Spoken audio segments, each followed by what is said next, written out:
శ్రీమాత్రే నమ. శ్రీ మనోన్మన్యే నమ. శ్రీ మహాగణాధిపతయే నమ. యూట్యూబ్ ప్రేక్షకులకు నమస్కారం. వృషభ రాశి కృత్తిక 2, 3, 4 పాదాలు, రోహిణి, మృగశిర 1, 2 పాదాలలో జన్మించిన వారు వృషభ రాశిలోకి వస్తారు. ఈ వృషభ రాశి వారికి ఈ వారం శత్రువులపై జయం కలుగుతుంది.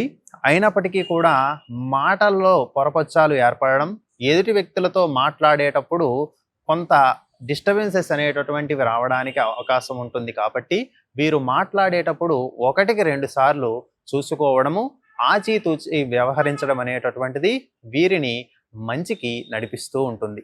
అనుకున్నటువంటి పనులు లాభసాటిగా జరుగుతాయి మరియు కార్యసిద్ధి కూడా కలుగుతుంది. వీరు ఏ పనులైతే అనుకుంటారో ఆ పనులు జరగటానికి అవకాశం అనేటటువంటిది ఉంటుంది. వీరు ఈ వారంలో విష్ణు సహస్రనామ స్తోత్ర పారాయణాదులు చేయడం వలన వీరికి ఏర్పడేటటువంటి అడ్డంకులు ఆటంకములు తొలగి మానసిక సౌకర్యము కలగటానికి అవకాశం ఉంటుంది.